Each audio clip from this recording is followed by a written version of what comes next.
So how do we know this is not a housing bubble, and how do we prepare for what's going to happen next? First of all, let me tell you a story about how I personally avoided catastrophe in the housing bubble of 2005 and why it's very clear that this is different.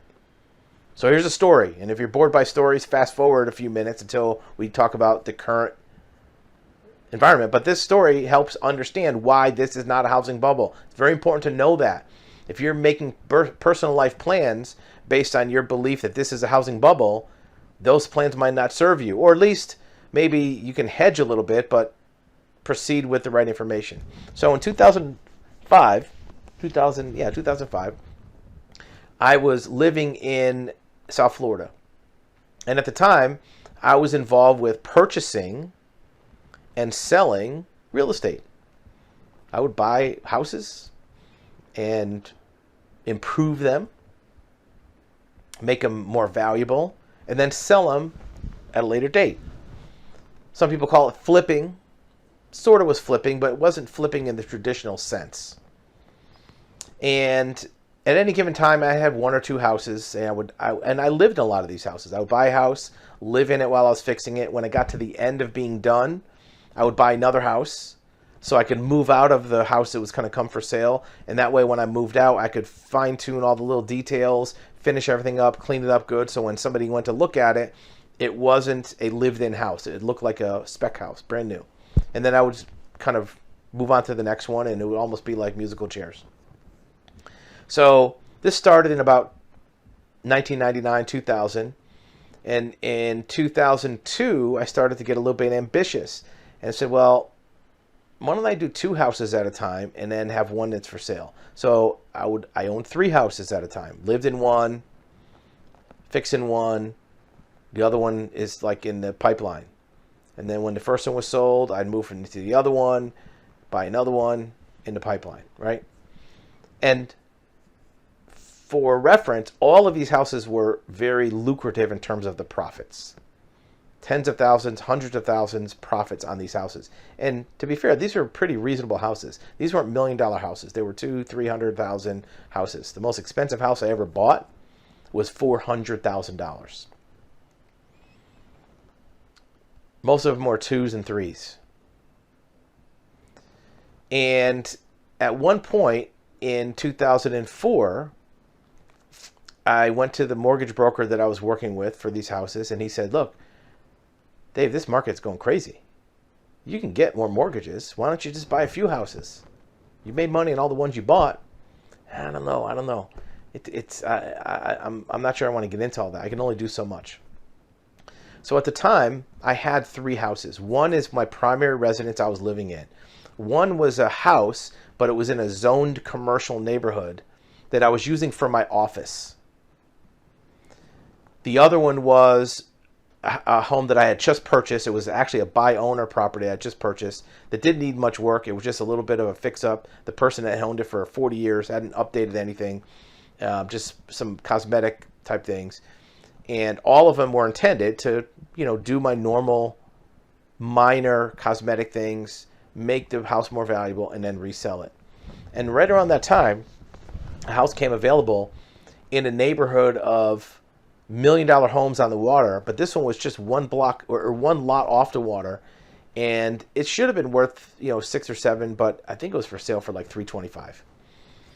So I bought that house. Now I'm up to 4 houses. Add them all together, it's $1.5 million worth of houses in value. I wasn't worried about the values. I wasn't worried about the overpriced, being overpriced. But I still had 4 houses. Now, for some people, having 4 houses is nothing.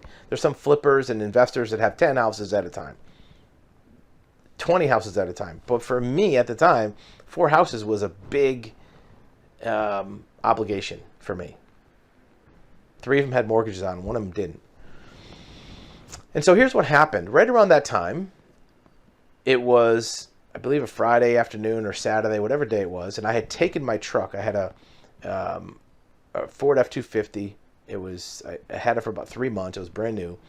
and I brought it to the car dealership, the Ford dealership, to get its first oil change. Break-in oil change.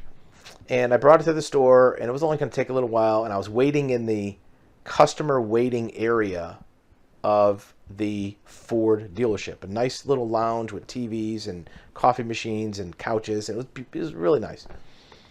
And about a week or 3-4 days before this, Hurricane Katrina had come through Florida. Fortunately, it hadn't hit the area where I lived in South Florida. It had gone farther north through Orlando. But it was a pretty serious storm even in Florida, but it wasn't catastrophic. Well, the night before, Katrina had crossed the Gulf and had hit, as we all now know, the city of New Orleans.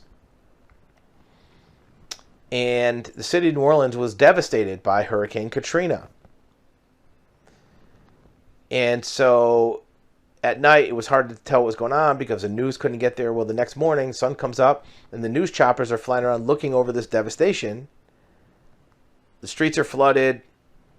Their dome, I forget what it's called, in New Orleans, was ripped to shreds. Bodies were floating in the road. There was chaos. There was riots.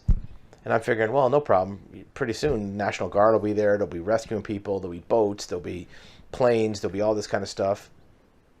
And I'm watching. There's no National Guard.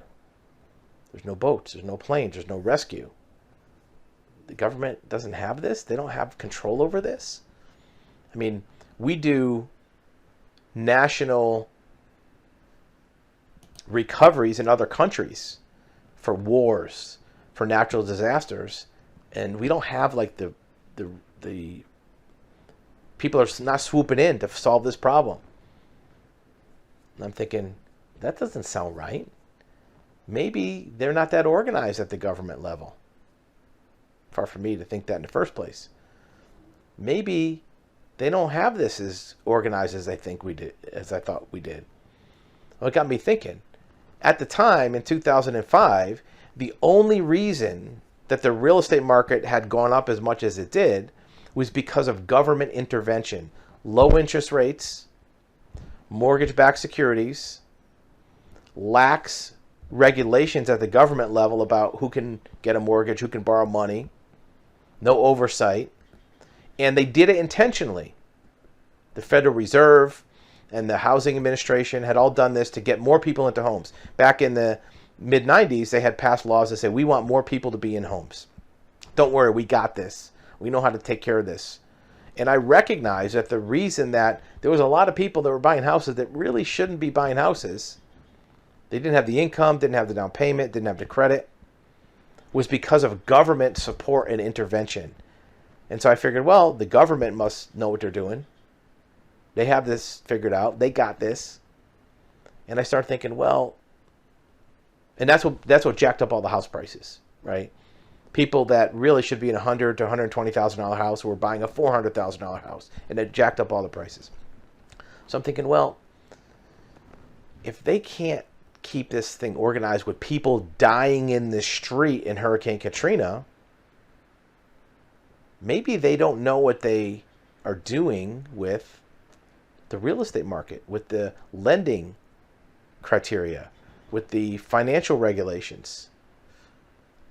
And I got scared because now I got 1.6, 1 point whatever it was, million worth of houses that I was on the hook for. So I waited till after the weekend, and the same thing happened. It was, as you remember, anybody who knows about Katrina, the experts were not swooping into Katrina. They didn't come in and save the day. I said, no, if they can't figure out this, then I'm questioning if they know what they're doing with this real estate market. So on that Monday, I called up my real estate broker who I had done business with, and I told him, look, put every house for sale. I'm selling them all. You're crazy. You're going to lose so much money. You keep these, it's going to go up. Don't. I said, just sell them. And I priced them aggressively, not at a loss, but not at the highest level that they could have gotten. And a couple of them, I didn't finish all the cosmetic fixes that could have got even more money because it was going to take a month or two or a few months to do it. I wanted to get these houses sold. I was probably a little bit more urgent in selling these houses than I had to. I probably need to cut them loose that fast. Had I stayed in them a little longer, I could have probably made some more money. Water under the bridge. That's part of decision making. But I got them all sold within 3 months, maybe 4 months. One at a time.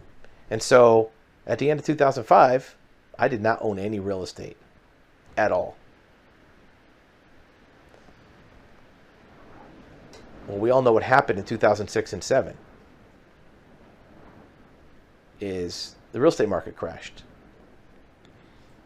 Had I still been involved with buying and selling real estate, I would have been wiped out. In fact, it probably would have been worse, because when the real estate market actually crashed in 2007 is when it started, 6 or 7, I wouldn't have owned any of those 4 houses. They would have been sold by then. But I would have owned more houses and different houses. I might have been up to 5. Maybe if 4 was good, 5 is better, 6 is even better. Maybe I would have been one of those people with 6 houses.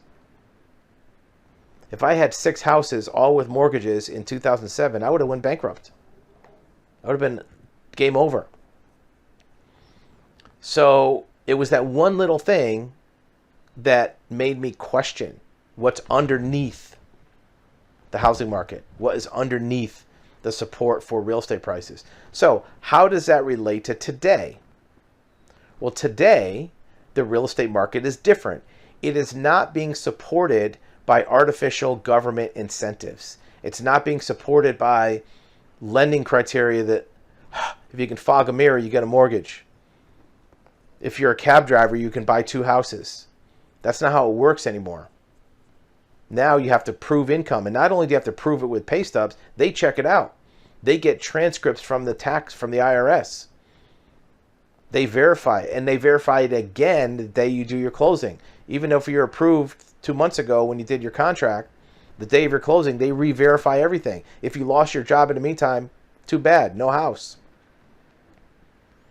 So the government is not pulling up the real estate industry from above. They're not pulling it up by lax lending guidelines, by low down payments, by bad credit. They're not pulling it up by making the lending process easier to get more people in houses. What's lifting it up is from below. It's from the demand side, where people want to buy a house without any government, I guess, motivation, incentive. Look, many people in 2002 or 3 or 4 that were buying houses never had the idea of buying a house until all of a sudden they get something in the mail that says from a mortgage company, hey, you can buy a house. We'll give you a mortgage. I can? Well, why not? Many of the people that bought houses never had the idea of buying a house until their mortgage company said, we'll give you a loan. Anybody's approved. So that demand was false. Now, it's the opposite. There's people who want to buy a house who can't because they can't get approved for a mortgage. They don't have the credit. There's people who want to buy a house but can't because the price is too high. There's people who want to buy a house but can't because there's no house available. There's no inventory. So the support for this market is from below that's holding it up, not pulling it up. The other difference is, huge difference. Right now, anybody who owns a house and who's buying a house can actually afford the true monthly payment on the house. What does that mean? Well, if you buy a house now, first of all, it's a fixed rate. It's not going to go up. Second of all, it's not any kind of interest only or artificial teaser rate. Third, the income ratio, debt to income ratio, is highly scrutinized by the government, meaning that if your payment is $2,000, they want to make sure you make 4 times that. They want to make sure you make $7,000 or $8,000. If you don't make 2 or 3 times, or at least double your mortgage payment, you're not going to get approved. Back in the day, 2002, 2003, they didn't care what your income was. You could be making $2,000 a month and have a $3,000 mortgage. They don't care. They would approve you anyways.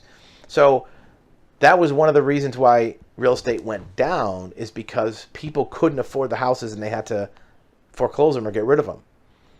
There are very few people in this market that can't afford the true actual payment on the house.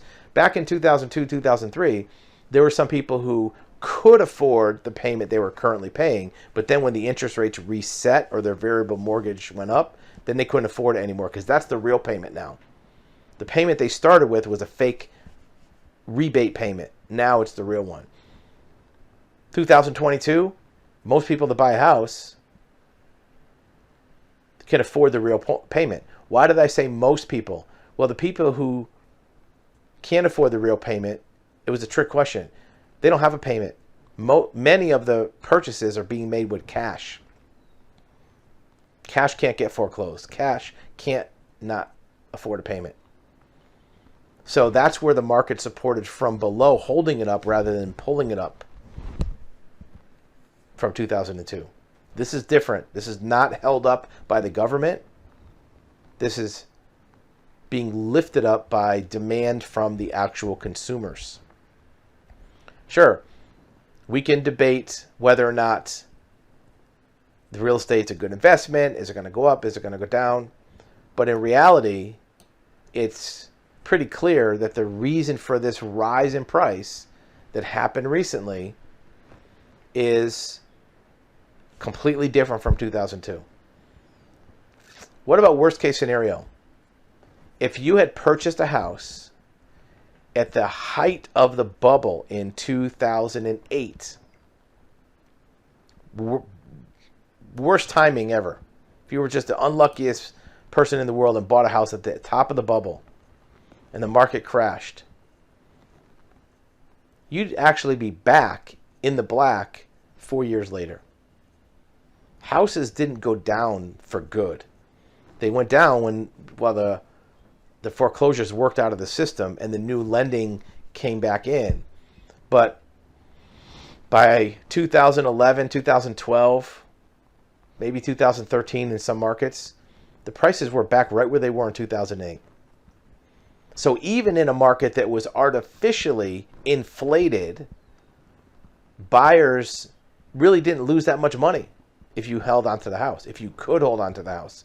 If you panicked and sold or got foreclosed, yep, you lost money.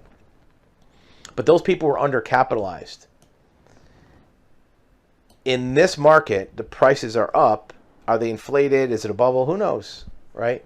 But the reason for it being up are different. And even if it is a bubble and it pops, in 4 years, historically speaking, it's going to be right back at the same place. So if you're buying a house for the right reasons, for a place to live and for an investment, if you're planning on being there for some period of time, not just trying to flip it or buying 3 houses, you're probably going to be okay.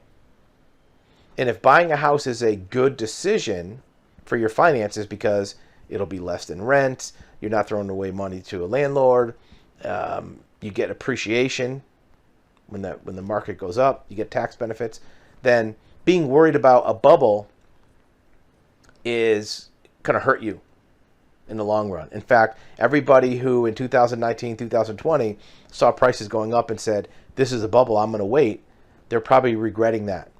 The average increase of a home, for a median home, in 2021 was $72,000 average increase for a median home.